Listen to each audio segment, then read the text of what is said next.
side of the road and it said, 1 million other people can do your job. What makes you so special? And this was actually a billboard that appeared off of Highway 101 in California, in Silicon Valley. And it really introduces a very important question. What makes you special?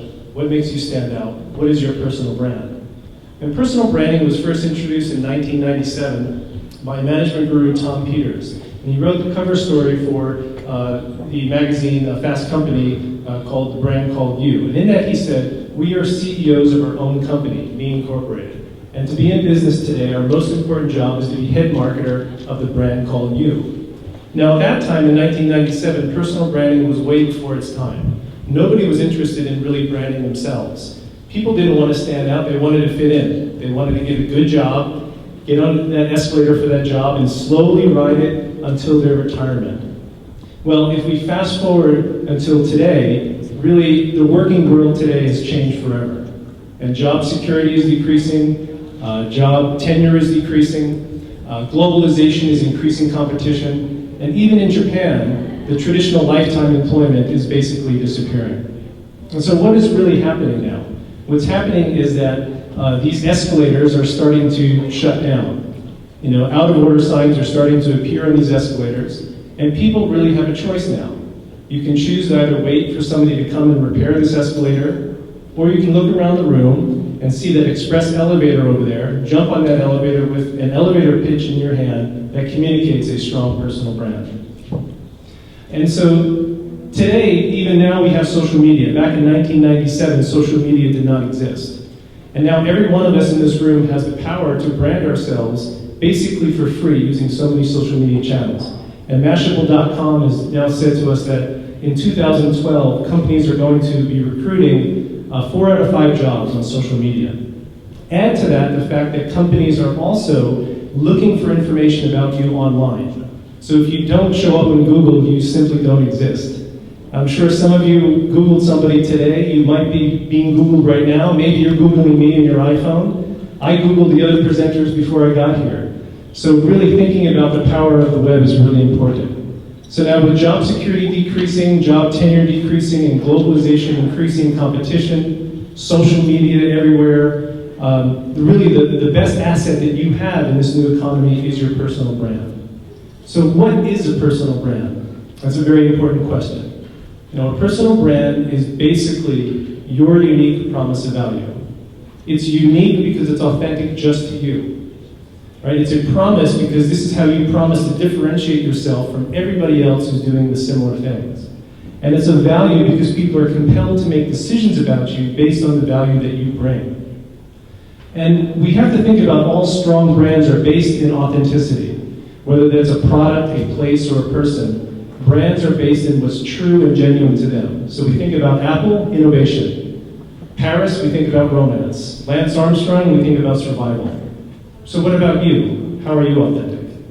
The other thing is, do you want to think of yourself as a commodity or as a brand? And a commodity like coffee, for example. One bag of coffee beans is interchangeable with another bag of coffee beans.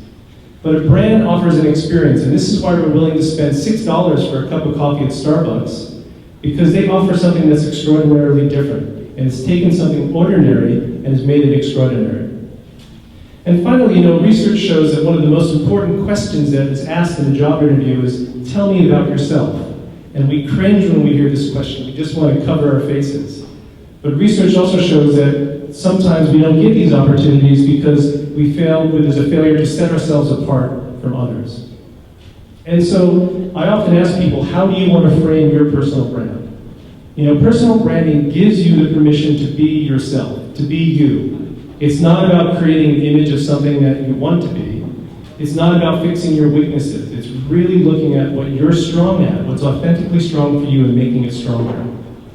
So in the spirit of tonight's event, let's look at the cherry blossom. The cherry blossom is unique to Japan. We're compelled to go sit under the trees to enjoy them because in about a week they disappear. And that extraordinary tree becomes ordinary like any other tree. So your personal brand needs to stay in full bloom throughout the year. And I'm going to give you 5 tips so that you can try to do that. The first tip is to get feedback. Get feedback about your personal brand. Try to find out how other people see you. And you can do this either informally by asking people to pick some words that describe you, or do it more formally by going online and using what's called the 360 Reach Personal Brand Assessment. The second tip is to get a professional headshot. Go out, invest in a great headshot because you're going to use this everywhere. Don't put pictures of your cat or your dog on your social media sites. No animation characters. Get a photo that really represents you because it's really authentically you. The third tip is to really start thinking about your brand story and making a branded bio.